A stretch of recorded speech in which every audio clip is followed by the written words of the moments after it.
사무엘하 1장 17절부터 27절 말씀 읽도록 하겠습니다. 다윗이 이 슬픈 노래로 사울과 그의 아들 요나단을 조성하고 명령하여 그것을 유다 족속에게 가르치라 하였으니 곧 활 노래라. 야살의 책에 기록되었으되 이스라엘아 내 영광이 산 위에 죽임을 당하였도다. 오호라 두 용사가 엎드러졌도다. 이 일을 가드에도 알리지 말며 아스글론 거리에도 전파하지 말지어다. 블레셋 사람들의 딸들이 즐거워할까? 할례받지 못한 자의 딸들이 개가를 부를까 염려로다. 길보아 산들아 너희 위에 이슬과 비를가 내리지 아니하며 재물 낼 밭도 없을지어다. 거기서 두 용사의 방패가 버림바 됨이니라. 곧 사울의 방패가 기름 부음을 받지 아니함같이 됨이로다. 죽은 자의 피에서 용사의 기름에서 요나단의 활이 뒤로 물러가지 아니하였으며 사울의 칼이 헛되이 돌아오지 아니하였도다. 사울과 요나단이 생전에 사랑스럽고 아름다운 자이러니 죽을 때에도 서로 떠나지 아니하였도다. 그들은 독수리보다 빠르고 사자보다 강하였도다. 이스라엘 딸들아 사울을 슬퍼하여 울지어다. 그가 붉은 옷으로 너희에게 화려하게 입혔고 금놀이개를 너희 옷에 채웠도다. 오라 두 용사가 전쟁 중에 엎드러졌도다. 요나단이 내 산 위에서 죽임을 당하였도다. 내 형 요나단이여 내가 그대를 애통함은 그대는 내게 심히 아름다움이라. 그대가 나를 사랑함이 기이하여 여인의 사랑보다 더하였도다. 오호라 두 용사가 엎드러졌으며 싸우는 무기가 망하였도다 하였더라. 아멘.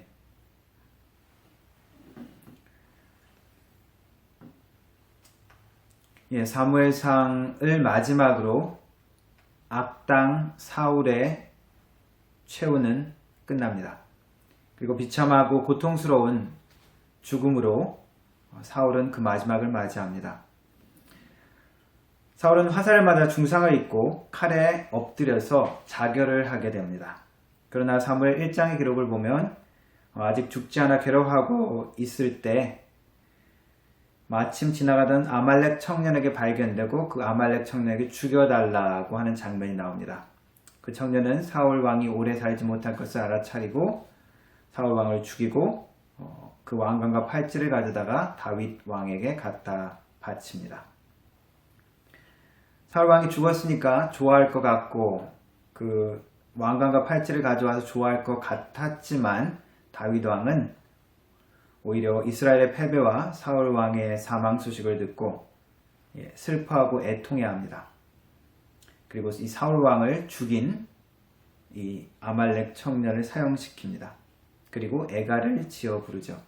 그 애가가 오늘 읽은 말씀입니다. 이 말씀을 보면 과연 사울의 죽음이 정말 다윗에게 이렇게 슬프고 안타까웠을까 하는 의문이 듭니다. 이스라엘 패배 소식은 큰 슬픔과 분명히 낭망이 되는 소식이었을 겁니다. 더구나 자기가 사랑했던 요나단의 죽음도 큰 슬픔을 안겨주는 소식이었을 것입니다. 하지만 사울 왕, 10년 가까이 자기를 죽이려고 자기를 추적했던 사울 왕, 원수, 그가 죽었는데 이러한 애통의 시, 그의 업적을 찬양하고 그의 영광스러움을 이야기하는 이러한 시가 언뜻 이해가 되지 않습니다. 정말 이렇게 슬프고 안타까웠을까?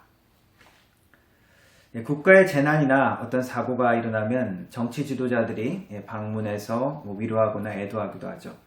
그런데 가끔씩 정치 지도자들의 이런 모습은 대중의 인기를 얻기 위해서, 지지를 얻기 위해서 하는 위선적인 행동이 아닌가 하는 의심이 들 때가 있습니다. 그런 것처럼 이 다윗의 행동도 사울 왕의 세력이 아직 남아있는 이스라엘의 여론을 생각해서 하는 정치적인 행위는 아니었을까? 다윗 자신이 블레셋과 한편으로 참전해서 이스라엘과 싸워서 사울 왕과 군대를 죽였어야 했는 그런 뻔한 상황이 있었음에도 불구하고 과연 이 다윗의 표현과 마음이 진실일까 하는 의심이 들 수가 있습니다. 그러나 사울 왕을 죽일 수 있었던 기회를 2번이나 살려주었던 다윗의 과거의 행적을 우리가 살펴보면 우리는 다윗의 이 마음이 진심이라고 우리는 결론을 내릴 수가 있습니다. 그리고 사울 왕을 살려주는 그 사무엘상에 나오는 그 장면에서 보면 사울 왕과 대화하는 장면이 나오죠. 내 아버지 사울 왕이여, 내 주 사울 왕이여 하면서 극 존칭으로 사울을 부르면서 하소연하는 장면들이 있습니다. 사울은 분명 다윗의 원수였지만 한때 분명히 자기 의지하고 신뢰했던, 자기 아버지도 자기를 그렇게 후원해주고 그렇게 믿지 않았는데 사울 왕은 군대의 지도자 직분도 맡겼죠. 그래서 자신을 후원했던 자로서 그리고 기름 부은 왕으로서 존중과 경의를 표했던 것을 우리는 짐작할 수 있습니다. 그뿐 아니라 사무엘상 마지막에 기록에 보면은 사울 왕의 시체를 블레셋 사람은 베색이라는 곳에 매달아 두은 장면이 나옵니다. 목을 베고 그런데 길랏 야베스 사람들이 사울 왕의 시체를 거두어다가 장사를 지내줍니다. 위험을 무릅쓰고 그 시체를 가져오죠. 과거에 이 길랏 야베스 사람을 암몬 족속의 위협에서 사울 왕이 군대를 모아서 같이 구해준 사건이 있습니다. 그것에 대한 은혜를 갚은 것이죠. 그 이야기를 들은 다윗이 그 길랏 야베스 사람을 칭찬해주고 보호해줄 것을 약속합니다. 너희가 너희 주 사울에게 이처럼 은혜를 베풀어 그를 장사하였으니 여호와께 복을 받을지어다. 나도 너희를 전대해 줄 것이다 라고 약속과 후원을 합니다. 이러는 것을 보면 다윗의 진심을 알 수 있죠. 그러면 어떻게 원수인 사울에 대해서 이러한 마음을 가질 수 있었을까? 우리는 살펴볼 필요가 있습니다. 신약의 말씀에 보면 원수를 사랑하라, 악으로 갚지 말고 선으로 갚으라 라는 그런 말씀들이 있습니다. 문득 이 말씀을 처음 들으면 우리는 불편해하고 거부감이 들기도 합니다. 아니 어떻게 그렇게 해? 당장 그렇게 하고, 아니 악한 그것을 어떻게 우리가 용납을 해? 그런 마음이 들죠. 성경의 이 표현은 악을 타협하고 정의를 무시하고 눈 감으라는 말이 아니죠. 또한 범죄나 악을 용납하거나 자신을 보호하지 말라는 말을 범죄나 그런 악에 대해서, 악한 것에 대해서 자신을 보호하지 말라는 말도 아닙니다. 이 표현은 오히려 사적인 분노나 원한으로 복수하지 말라는 의미입니다. 우리가 운동 경기, 권투나 박싱이나 어떤 그 격투기 같은 경기를 하다 보면 상대방이 아주 치사하고 더럽게 룰을 어기면서 비겁하게 싸울 때가 있죠. 영화 같은 데서도 보면 그렇습니다. 악당들은 비겁하게 항상 싸웁니다. 하지만 나는, 하나님께서 원하시는 것은 우리는 여전히 룰을 지키면서 정정당당하게 정의롭게 행하라는 것입니다. 억울한 것 같아도, 지는 것 같아도 이 모든 상황 가운데 심판자가 보고 계시다는 것입니다. 심판자가 보고 점수를 매기고 있고 궁극적으로 이 모든 것을 통제하고 계시다는, 궁극적인 심판을 한다는 이야기입니다.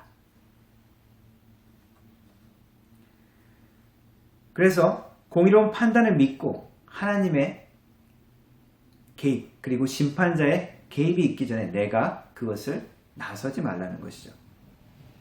그래서 경기라면은 경기에 쉬는 시간에 여전히 상대방에게 물도 같이 주고, 그리고 또 쉬는 시간에는 같이 나가서 도란도란 커피도 마시고, 말하자면 그렇게 하라는 것입니다. 때가 되면 심판자께서 판결을 내리시기 때문에 하나님의 시간에 맡기는 것입니다. 나는 여전히 은혜를 체험했고 은혜를 베푸는 자로 살라는 것입니다.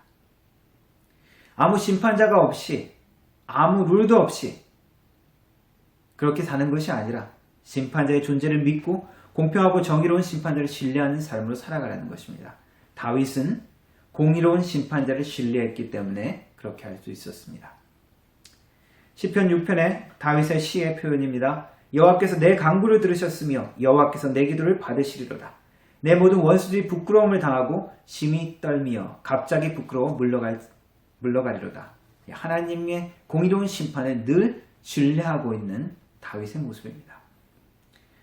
이러한 다윗의 모습은 바로 예수 그리스도의 모형이며 그림자이죠. 다윗이 완전한 것이 아니라 예수 그리스도의 그 모습을, 그림자를 다윗의 삶을 통해서 보라는 것입니다. 예수님께서 산상수훈에 이렇게 말씀하셨죠. 산상수훈 마태복음 5장입니다. 또 내 이웃을 사랑하고 내 원수를 미워하라 하였다는 것은 너희가 들었으나 나는 너희에게 이르노니 너희 원수를 사랑하며 너희를 핍박하는 자를 위하여 기도하라. 이같이 한즉 하늘에 계신 너희 아버지의 아들이 되리니 이는 하나님이 그 해를 악인과 선인에게 비추게 하시며 비를 의로운 자와 불의한 자에게 내리우심이니라. 너희가 너희를 사랑하는 자를 사랑하면 무슨 상이 있으리요? 세리도 이같이 아니하느냐? 또 너희가 너희 형제에게만 무난하면 남보다 더하는 것이 무엇이냐? 이방인들도 이같이 아니하느냐? 그러므로 하늘에 계신 너희 아버지의 온전하신 같이 너희도 온전하라. 예수님의 종, 예수 그리스도의 종 사도 바울도 로마서 12장에 이렇게 말합니다. 너희를 핍박하는 자를 축복하라. 축복하고 저주하지 말라.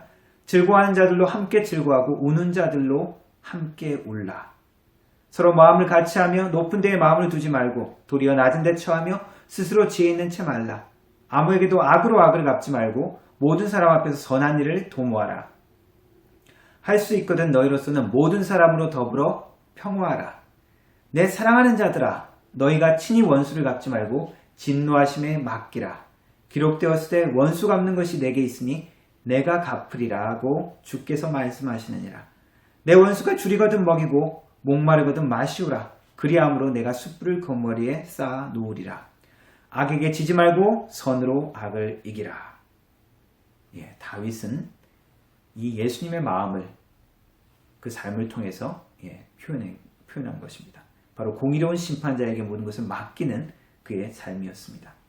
하나님께서 처리해 주는 것을 믿고 그의 생애의 이러한 경험들을 계속하게 되어집니다. 나발에게 개인적으로 복수하려 할 때 하나님께서 그 복수를 막아주셨죠. 그리고 어떻게 되어집니까? 나중에 시름시름 앓다가 하나님의 치심으로 나발은 스스로 죽어버립니다. 사울의 경우도 그렇죠. 10년을 넘게 시간이 걸리고 기다렸지만 고통을 당했지만 하나님께서 해결해 주신 것을 보았습니다. 다윗의 이러한 하나님에 대한 신뢰와 그리고 이 우는 자들과 함께 우는 원수의 마지막을 같이 울어주는 이 다윗의 심령이 말씀을 통하여 마음에 와닿기를 바랍니다. 또한 다윗의 이러한 신뢰는 하나님과의 교제를 통해서 생겨난 신뢰입니다. 다윗의 시편 1편의 고백을 보면 이렇습니다. 복 있는 사람은 오직 여호와의 율법을 쫓아 주야로 그 말씀을 묵상하는 자라고 나와 있습니다. 다윗의 삶은 10대 때부터 하나님의 말씀을 묵상하고 하나님께 음악과 찬양을 통해서 하나님과 교제하고 만났던 인물이죠. 하나님을 늘 묵상하고 체험하고 하나님의 어떤 분이신지 알아갔습니다. 슬플 때, 외로울 때, 괴로울 때, 기쁠 때 그 시간을 하나님과 함께 했습니다. 그것이 시편을 통해서 나타나죠. 단순히 그냥 시가 아니라 하나님과 만나는, 교제하는 그 모습입니다. 다윗의 아들이었던 솔로몬의 잠언 24편은 이렇게 기록하고 있습니다. 내 원수가 넘어질 때에 즐거워하지 말며 그가 엎드러질 때에 마음에 기뻐하지 말라. 여호와께서 이것을 보시고 기뻐하지 아니하사 그의 진노를 그에게서 옮기실까 두려우니라. 물론 우리가 악한 것은 하나님의 심판을 간구하면서 기도하고 하나님의 심판이 이루어지는 것은 기뻐해야 합니다. 그러나 개인적인 복수심에서, 개인적인 증오에서 나온 모든 것들은 하나님의 일들을 오히려 망치죠. 지금 미국에서 일어나는 시위와 그러한 모든 사태들은 증오에 대한, 미움에 대한 것들이 계속 반복돼서 서로에게 치유하지 못하고 있는 상황입니다. 이런 상황에 기독교인들이 기도하고 그 문제 가운데 중보하는 그런 모습들을 통해서 또한 한편으로는 위로를 받습니다. 유명한 설교자 워렌 워스비는 이 사무엘하 주석의 제목을 Be Restored라고 썼습니다. 회복되어라, 치유하라라는 그런 말씀이죠. 이것은 다윗의 삶, 사무엘하에 나오는 다윗의 삶에 어울리는 제목이기도 합니다. 본격적인 왕이 되면서 다윗은 더욱더 깨어지고 그 마음의 상함을 더욱더 경험하게 되어집니다. 사울왕의 잔존 세력과 그리고 자신을 지지하는 유다로 갈라진 그 이스라엘의 내전이 한 7년 넘게 지속되어지죠.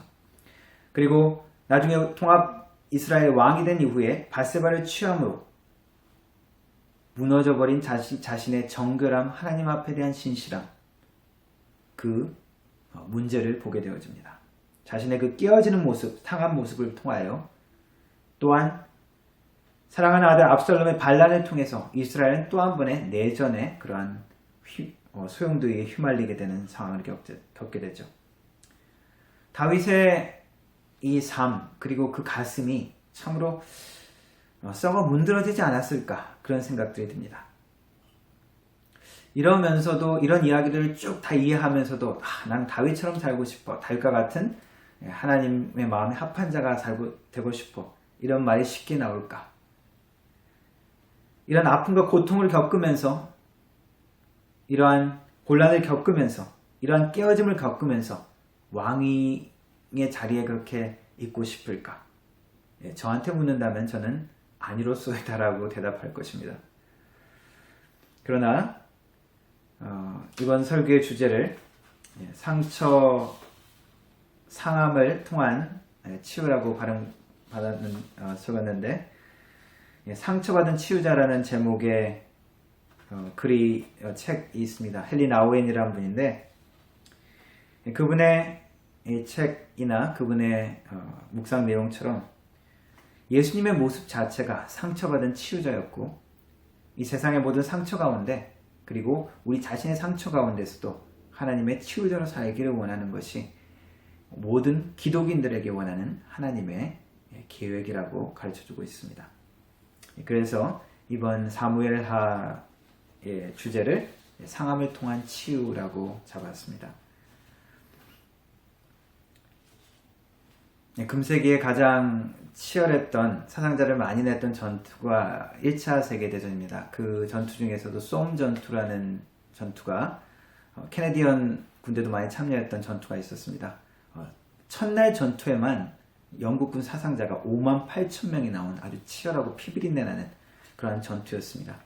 이 쏨 전투에 참전하게 되는 병사가 휴가를 가게 되면서 영국의 이제 고향으로 가는 기차에서 중년 사업가를 만난 이야기를 읽었습니다. 그 장면에서 이 중년 사업가는 자기의 사업이 얼마나 번창하는지, 군수 사업을 하면서 얼마나 이것들이 지금 번창하는지, 그리고 곧 승리할 것들을 흥분해하면서 막 그 병사하고 이야기를 하는데, 그 병사의 그 마음속에 그 회상이, 그 중년 남자는 자기보다 분명히 나이가 들었고 오래 살았지만,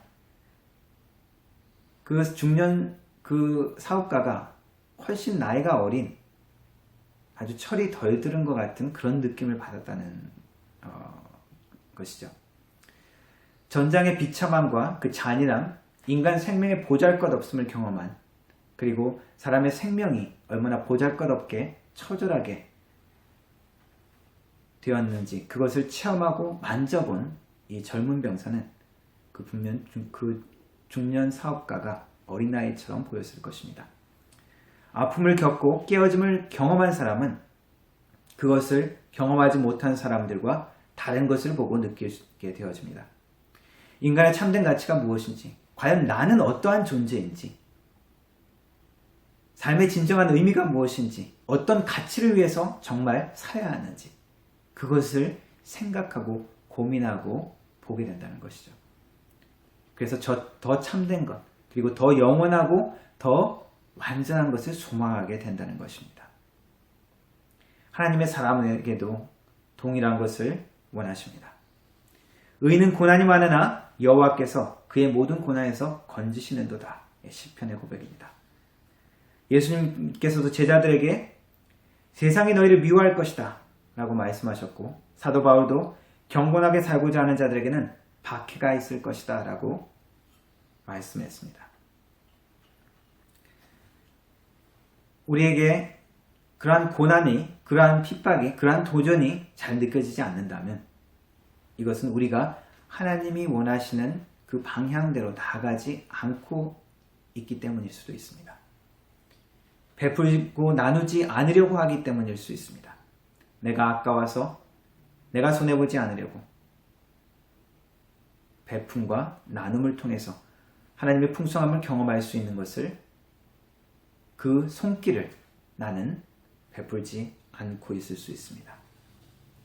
내 시간이 아까워서 내 삶에 누리는 것이, 그것을 포기하기 싫어서 우리는 내 시간을 손해보지 않기 때문에 나는 평안할 수 있습니다.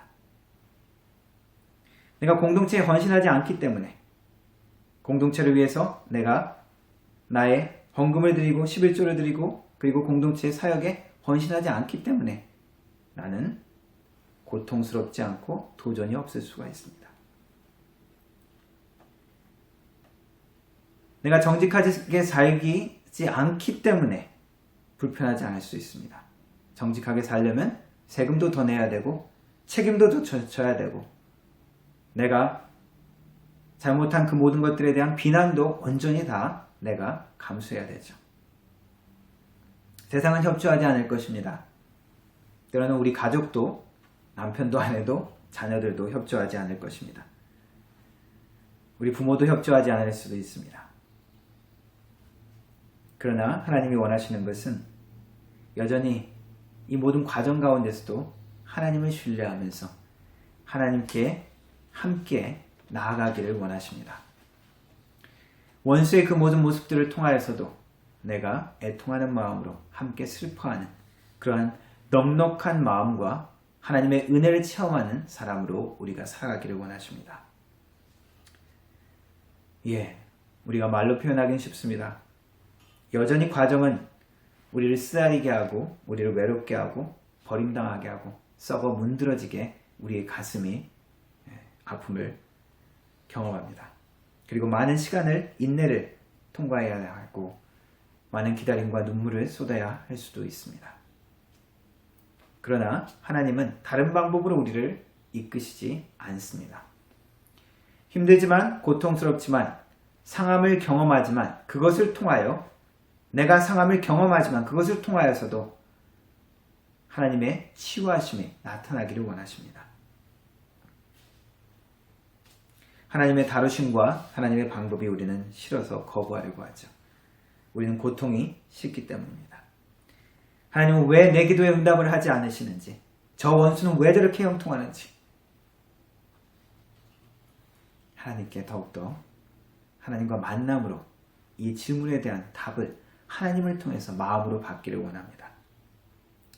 다윗의 깨어짐의 시작은 또다시 시작되어집니다. 골리앗을 쓰러뜨렸을 때 이제 앞길이 창창하고 평안한 것이 아니라 그때부터 하나님께서 훈련하는 것이 시작되어졌죠. 이제 사울 왕 원수가 또 하나 죽었습니다.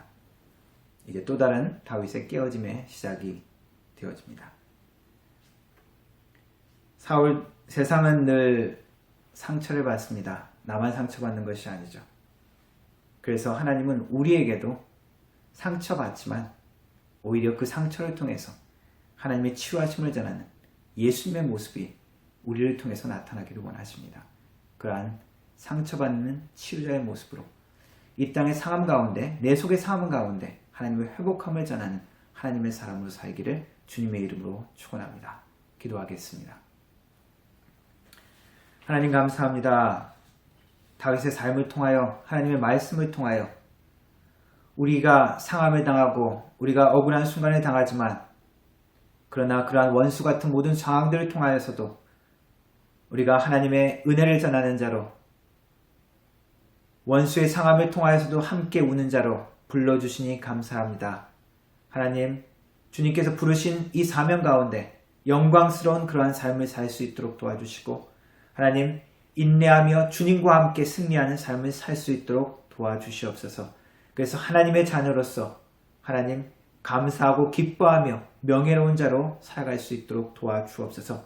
세상과 타협하지 않게 하시고 세상을 따라가지 않게 하시고 세상에 빛을 비추며 세상을 이끄는 자로 헌신하며 살아가는 믿음의 성도들 될 수 있도록 도와주시옵소서. 예수님의 이름으로 기도합니다. 아멘.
축도함으로 예배 마치도록 하겠습니다.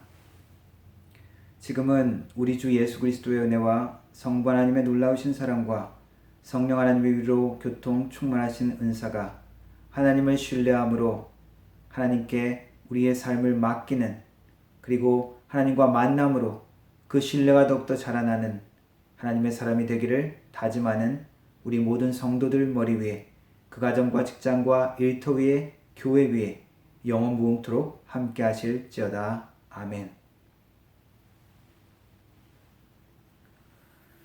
예, 성도 여러분, 몇 가지 공지하도록 하겠습니다. 6월 마지막 주에 오프라인을 할 수 있을지 알아보고 있었는데 아직까지는 상황이 좀 녹록치 않은 것 같습니다. 지금 아보츠포드에서도 최근에 확진자 이야기가 나오고, 그 정부에서도 지금 단계를 2단계에서 3단계로 아주 조심스럽게, 아주 천천히 푸는 것 같아서 뉴라이프 교회도 지금 아직 조심스러워 하는 것 같습니다. 그래서 마지막 주는 저희들 오프라인으로 아직까지 못 모일 것 같고, 조금 더 인내하면서 기다려야 할 것 같습니다. 7월쯤에 다시 한번 의논해서 공지해 드리도록 하겠습니다. 그리고 졸업 시즌입니다. 세컨더리는 이번 주에 또 졸업식을 하긴 했었는데, 승현이, 한승현 이번 주에 수요일날 졸업을 했습니다. 한번 축하해 주시면 좋겠고요. 여러분들 사진이나 이런 집안에 대소사 있으시면 사진을 보내주시면 제가 다음 주쯤에 한번 그 사진도 한번 올리도록 하려고 합니다. 그래서 이런 행사 있었으면, 혹은 다른 여러 가지 일 있으면 사진을 보내주시면 좋겠습니다. 그래서 서로에 대한 소식도 조금 공유하면 좋을 것 같습니다. 온라인 모임 오늘 주일 예배 마치는 시간, 원래 예배 마치는 시간 3시쯤에 우리 학생부 전도사님과 함께 있고, 그리고 매일이 아니라 월요일, 화요일 빼고 수요일, 목요일, 금요일 4일 성경 읽기, 여전도의 성경 읽기가 8시에 있습니다. 여전도의 방에서 초대를 받아서 들어가서 출애굽기를 읽고 있는데 함께 참여하시면 좋겠습니다. 한 30분 정도 성경을 읽고 또 서로 잠시 이야기 나누고 기도하는 것 같은데, 시간을 때때로 내서 같이 참여하면 좋을 것 같습니다. 그리고 화요일은 저와 함께 성경 공부가 있습니다. 사무엘 상하, 지금 말씀을 전하는 가운데 다 전하지 못하는 부분 같이 성경을 읽으면서 자세한 사항을 또 공부하고 합니다. 참여하시면 좋겠습니다. 주일 저녁에, 화요일날 참석하지 못하는 분들 주일 저녁에 성경 공부를 개설할 수가 있습니다. 이것도 카톡으로 공지하겠습니다. 아직 정확하게 지금 의견들이 모아지지 못해서 주일날 저녁에 할지 안 할지는 잘 모르겠습니다. 하게 되면 화요일이나 주일 여러분들 편한 시간에 들어오시면 될 것 같습니다. 성도 여러분, 일주일도 승리하시고 하나님과 만나는 일주일 되시기를 바랍니다.